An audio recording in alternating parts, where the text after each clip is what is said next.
Hi, I'm Tom of Nihon Kin. Welcome to the first video of our new series of Antti Turumanen.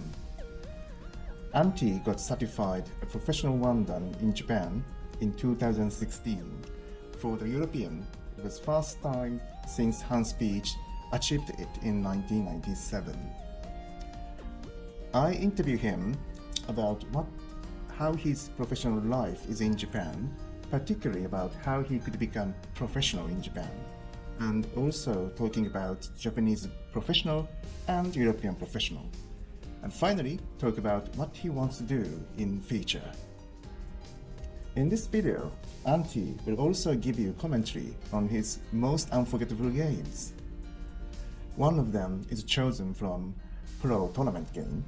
He's playing against one of the Japanese Go legend. Hopefully, you can enjoy this video. I'm sure you will. Well, let's move on the first half of the interview. Hi, Antti. Thank you for joining us for the interview. Thank you. And you're the first Finnish Go professional in Japan at the Nihon Kin. And you are the qualified as professional wandan of the Nihon Kin in 2016, Yes. right? And I think lots of people are very curious about your life in Japan, and obviously your life as professional Go player in Japan. I'd like to ask you some questions about life in Japan. Sure. My first question is, when did you decide to aim to become professional or intake in Japan? Right. So that's kind of a long story, of course. I started playing in 2002, and I was just playing as an amateur. And at around 2008, 2009, I was getting kind of close to becoming a European top player. Right. So I started thinking that if I want to become even stronger than this, I will most likely need to go to Asia to study the game more seriously. Right. So I had gotten a connection with my current teacher, Kobayashi Sensei. So she was willing to take me on as an insei in Japan. And the first time was in 2011, Yeah. 2012. Sure. For 7 months I was studying as an insei, kind of as a exchange student, you could say. So kind of seeing how insei life is like. I see. Then I returned once to Finland. I finished my university degree, and from 2014 on, I came to Japan to be inside for a Again. second time. Yes, Right. this time more seriously. Right, I see. What event made you decide to go into Japan for insei? Right. So I guess one of the biggest factors is that I learned to play Go by Hikaru no Go. Oh. So from the start, I was already interested in Japanese Go in particular. And in 2009, I was in the World Amateur Go Championship, which was in Shizuoka, Japan. Oh, I see. So also that time I found that Japan is a nice country, and it wouldn't be bad to study Go here. Did you like any particular Japanese food at the time? I just like sushi. Frankly speaking, I just wondered, was there any of your family, your father or mother, whatever, against it, or had any objection to your adventure to aim for the professional in Japan? Right. So I think my family might be a little bit special in that my uncle from my father's side is actually he was a ski jumper, Olympic gold medalist. Oh, really? He won that in 1980. Wow. Famous. Wow. Kind of, yes. So I figured that because already somebody in our family had a kind of a more special job, not normal by any common standards, I think they didn't really find it as so weird that I would do something as like a board game for my job. Right. And you studied in Europe. Yes. When did you said start to go? 2002. 2002. Yes. What age? I was 12 at the time. Oh, 12. Yes. So of course by Japanese standards I was already kind of old to start going at that time. So about 10 years later, you came to Japan. Yes. And you became insei. Right. And I think lots of people, especially young people, are more curious about the insei. It's not like just like traveling to spending time, holidays in Japan. It's like obviously more special, unique occasion and experience time. Right.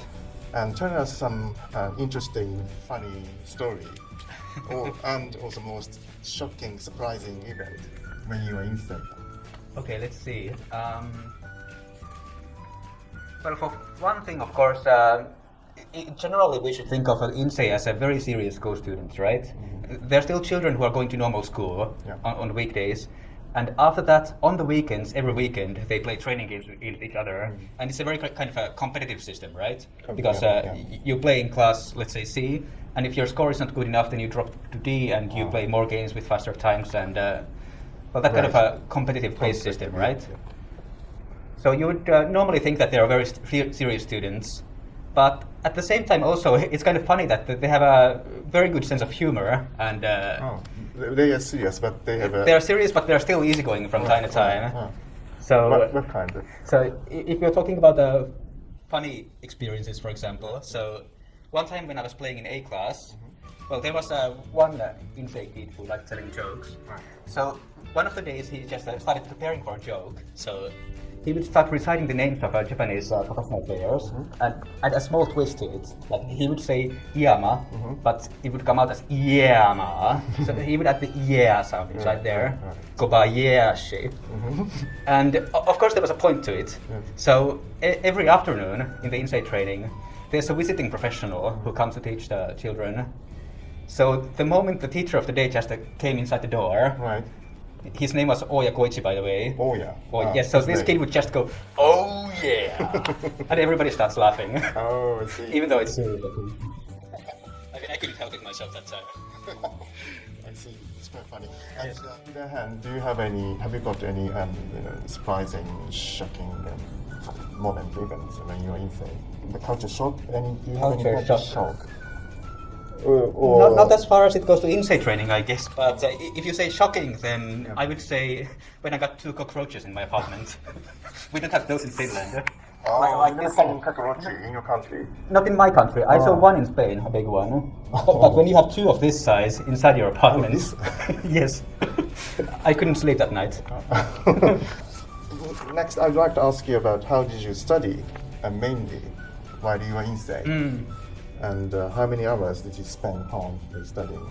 Yeah, so Normally. that would vary, of course, but I think it could have been like 7 or 8 hours. Well, from time to time, just 5 maybe. But I would do Tsumego easily for at least a half an hour, possibly 1 hour, 2 hours per day. Yeah. I would play some games. What kind of books is it?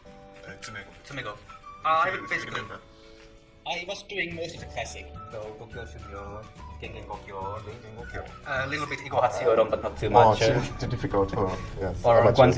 Kanzufu, Kanzu or for Guanzifu. Endgame, yes, Yes. Tetsuji. and the Maida's collection. Mai Tatsumego. Yes, That's there's very a big- famous in Europe as well. Yes, Sekiyama Riichi's collection also. And you said you had big differences between Japanese style Go and European style Go. Yeah. And when you come to Japan here, it's insane first time, and you learn some different things.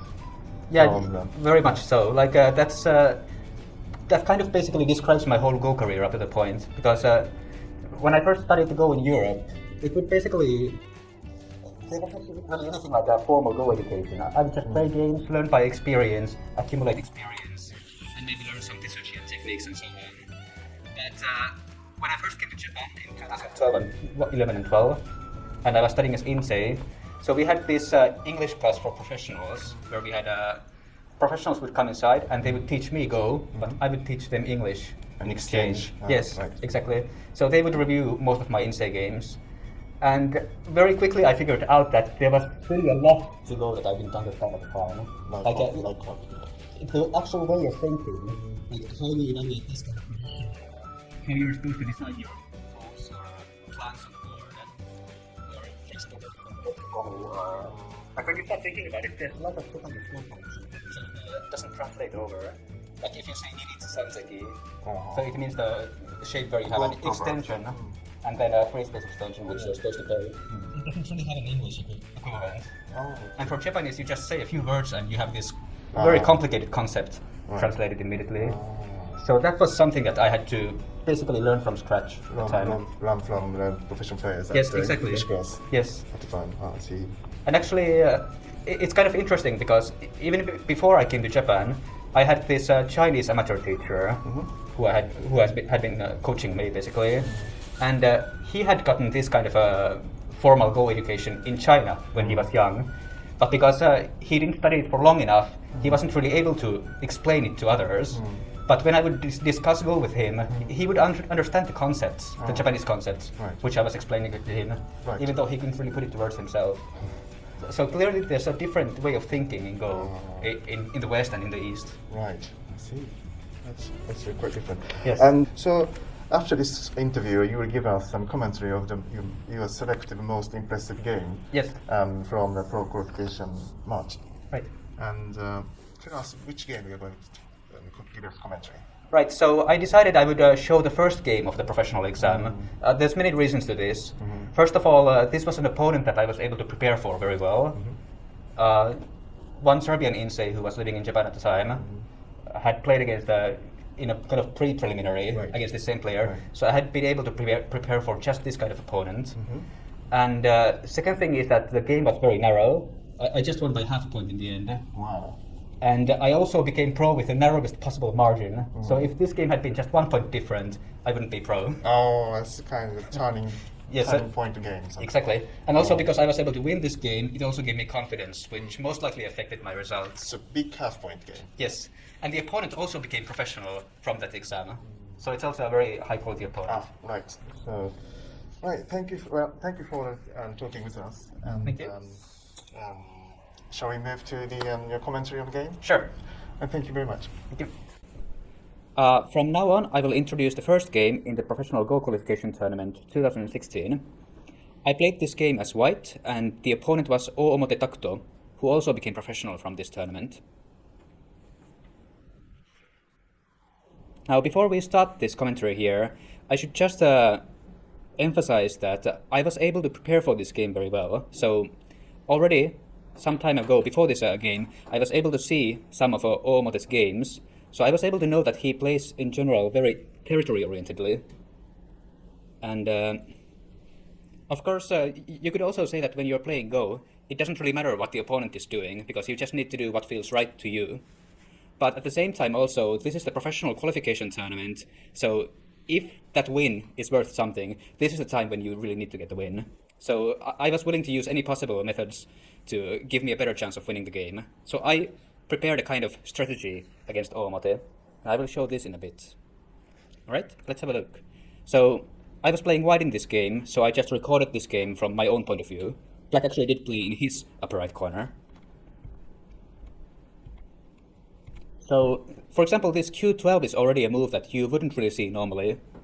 But because I knew the opponent was a territorial player, I wanted to try to create a situation where I have a influential framework, or moyo, and that forces him to invade and try to manage his weak group. So because of this, in the early game I was fine with giving the opponent territory, and in exchange just making a strong position for myself. So the opponent of course invaded, and we end up with this basic Joseki result. And I think especially nowadays we would say that this result is good for black, because this white wall doesn't really have a very obvious use for itself. But this was all something that I had considered also at the time, and it was just part of the larger plan. So here, black approaches again, and white again plays the same pincer. So I think at the time, I cannot remember exactly, but I think I was also trying to make the opponent a little bit careless, like make him think that this player doesn't really know how to play Go, he's just playing the same Joseki all around. And black jumped. This time I was also expecting that black would not invade the corner. Of course, this would be the normal choice, but white blocks from this side. And we get this kind of a result. And assuming that white, for example, I might not do it immediately, but I might, for example, play this game over here and start to turn the upper side into a framework that black pretty much has to take care of. So that would force him to create a weak group, which would give me a chance to attack and try to make the game complicated.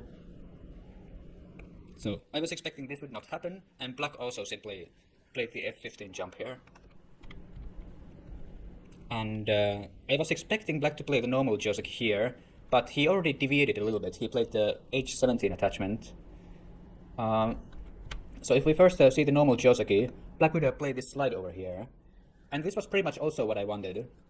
So locally now, white has this kind of attachment here, which if black doesn't go out here, white can enclose him. So black will extend.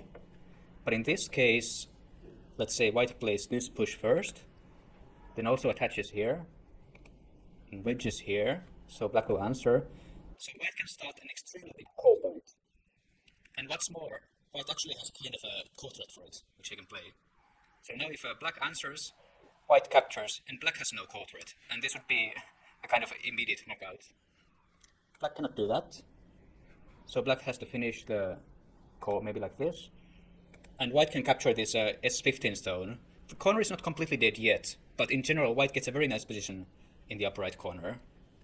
So this was something that I would have been very fine with. And this is also something what black wanted to avoid, so he attached. Now of course, when black plays this kind of attachment, you could say that black foiled white's plan with the call. But I think we should turn it around, and instead we should think of this as black not playing the usual sequence because he was afraid of something, and so he's actually taking a compromise locally. I mean, if h17 was a good move for black always, then it would be the standard Joseki, but that's not the case. So white blocks, keeps here, and I think usually we would just say that this result here is now fixed, and white should play elsewhere. But I did also have my plan against this opponent, so actually playing this block here, and keeping this black group without a clear eye base was also pivotal to my plan. I wanted to make sure that this black stone, this black group, could be something that white could maybe attack later on, even if locally this move is not very good. So of course black cuts, and I had read that I can handle it, and the white shape also looks a little bit thin here, like there's a cutting point at h15, but it doesn't work immediately. If black just starts blindly cutting, then black is the one who's going to end up with weak groups all around. White generally likes fighting here. But strong players might find black's next move here. Black has a nice Tezuji, which is to attach here. So it looks flashy, but it's actually kind of logical when you think about it. Black wants to get this push here in center, so then he can cut. And now white can no longer run out. So this is also part of what I expected to happen, so I just get to make a good shape on the left side. And alright, black played this one also first. And white played elsewhere. So this basically concludes the first larger exchange in the game. And I was actually fine with this, because still later in the game, we can consider white plays something like this. And the two stones here actually do not create an eye for the black group. So these white moves might be center, they might be forcing black to make two eyes in the corner. Which means that white gets even more outside influence, which was good for my general framework plan. But for the time being, black is of course fine, so we continue with Joseki. This. And, well, one thing we should maybe look at is that this right side here might look like it's still completely open, but actually the upper right corner black group can no longer enter the right side. For example, well, a jump here will very straightforwardly not work, because white can play these cuts. And finally black is forced to connect here, letting white pull out. And most likely the black stone here is going to get captured. Or you could think of this Keima, maybe. But again, because white has this push here, he can attach, then intercept, and finally black has to go back and defend. So white can always at least expect to have these stones here, meaning that there is some white territory on the right side.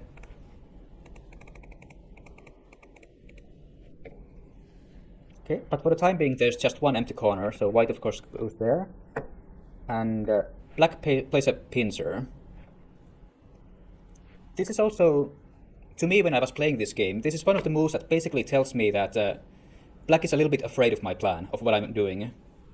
Because we have covered that black is a very territory-oriented player. So when white plays this high approach, of course the first move he thinks about will be this e3 attachment. And this is also exactly what I want. Because white has this nice position in the upper left corner. So when this happens, I would immediately play the Avalanche Joseki and go for the left side. So if we played standardly, maybe something like this, and possibly I would have played something in the middle of the left side. So basically to start creating a big territory on the left side. And this is clearly something that black didn't want to happen. This is what black's move told me. So black is expecting something more like possibly white will attach here, which lets black play the modern Joseki at the time, the 2-space extension, and like this, and maybe like this. And this would let black play exactly in the area of the board where he wants. Black lives on the left side, and the white strong group here becomes useless. So because of this reason, obviously, c3 is also not the move I chose in the game. I chose a non-Joseki move, which is this d7 Ogema. This is locally simply considered bad, because black can attach here, and this happened in the game, like this. So black can get a very comfortable corner shape over here, and we can also say that the white A-stone is a little bit misplaced. It would be better almost anywhere else on the board. But at the same time, even if the shape is not totally optimal for me, this result in general it's playing in the direction that I want to play, because I want to build the left side. So this was something that I was totally fine with at the time of the game. So I Atari here, and play the Keima, and now the left side is actually starting to look very interesting for white. And this is still not something that black couldn't invade. So if black wanted to, he could totally just play around c9, and there would be no way that this stone would actually get in danger of, well, dying, for example, getting captured. It cannot even get under a heavy attack. So white might pincer here, black jumps out. I might have pressed here, maybe extended. Black pushes out. And then I would have started something complicated like this kind of cut and maybe K-lock shape. So even like this, the main black group would be getting out. Although white might now be getting some power in the center, which could connect to the right side.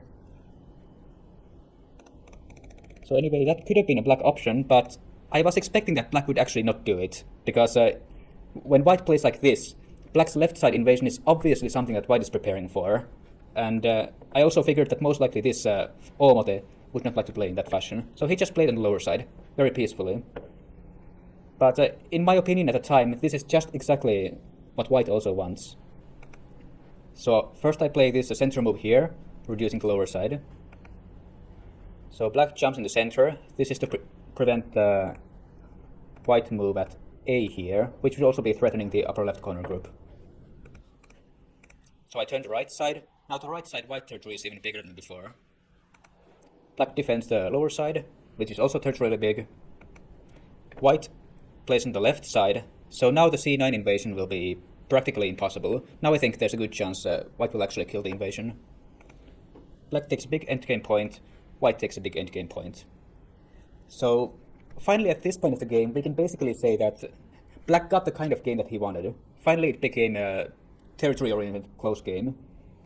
But on the other hand, I think we can also say that white's play is kind of efficient, because white played very influence-orientedly, and he was still able to wrap up a incredibly big territory on the left and right side. So I was also happy with how this unfolded. And of course, when we think about the final result, this was still a half-point game, and if you analyze this game with the AI, it will actually show that for the most of the game, neither player was more than 4 points ahead at any time, so it was incredibly close all the time. Also, I think when I was counting the average mistake size for each player, I think finally it came to around -0.5 point per move, which is also, well, it was a peaceful game, so small numbers are normal, but it's still quite high quality, even when I look at it at this point of time. Right. So after this point, basically, the game started, well, the game continued peacefully. Black never tries invading the left or the right sides, he just plays territorially good moves. White defends, endgame exchange here, turn to lower side into territory. I attach here to try a little bit of trouble, but as expected, he also just falls back and chooses the most easy route. Connected like this. Some slightly early exchanges, but most likely these were also fine. White defends. This is also a kind of move that, right now this looks a little bit strange to me. I think in modern Go, basically everybody would just turn here instead, because it makes a nicer shape. But I think at the time I was fearing that if I play the normal pawn here, black is most likely going to get this Hane connection in center, because if white doesn't answer, black can attach here and then cut. So this would create clearly become a problem for white. White is unable to resist the s8 move. By comparison in the game with the diagonal here, if black plays the honey connection and then tries to play s8, we can see that the diagonal is actually exactly where white wants it. So, from the modern point of view, I think we can say that this game had some inefficient points, but at the same time also you can still tell that the reading in this game is very accurate, precise, which I guess could be expected, because it's a very important game and both players have a lot on the line. Win and loss here decides a lot. So just let's see a little bit more. It's basically an endgame, as you can expect for a half-point game. It's an endgame contest from this point on. So there's the moment black plays this a5, for example, white has this endgame tesuji. If white doesn't know this one and just simply blocks directly, this is probably some maybe half-point worse than what white does in the game by first playing these and the throw-in and this turn. So finally speaking, black cannot really play like this because it becomes gote. White has a move at c2 now. So usually we expect something more like, as the final result, black will capture, white will play here, and it looks similar except for the fact that the a stone can be captured in ko. So to put it precisely, this is 1/3 of a point advantage for white over what could happen by playing normally. Right. So endgame happens. T14 is one more tesuji. Well, most likely it doesn't make a big difference in the end. But basically, if black connects here, white can connect below like this. If black defends, white plays here, and this is actually center. So unless black answers, there's a capturing move here. So black just plays s15 immediately. White consolidates the center. Most likely black was a little bit too defensive in this area of the board. Like, black is clearly concerning about the connection of these A and B stones, so that the black stones in general will be fine. But there could also be a secondary connection at around C, so black shouldn't have been in so much trouble. I also think the AI said something more like, if black simply plays in this area at this point of the game, then black should be somewhat preferred. Instead, white gets to make most of the center into territory. So this is black center. And now this becomes an incredibly tight game. Like, for a long time it was very difficult to say who was actually winning this game now. Center moves around here. And the capture on the lower right, in the lower right corner basically finishes the deal. So after this point, well, there might be an opening at J9, but after this point the moves are getting very, very small. And you could almost call it luck that white happened to win this game, because a half-point difference is incredibly small. There's even a co-fight later on, so whoever happened to have more co-threats for that co-fight still made a difference in the final outcome. So me being able to win this game just by half-point finally was, well, I took it as a sign that I have a chance this year. Like, I got an important win right in the first round against a strong opponent. So being able to take some pride in that is also incredibly valuable and made a difference. Alright, so let's finish the commentary of this game here, and we have a second game to look at later. Thank you very much for your commentary. Thank you. Game. It was a really exciting game. Yes, I agree.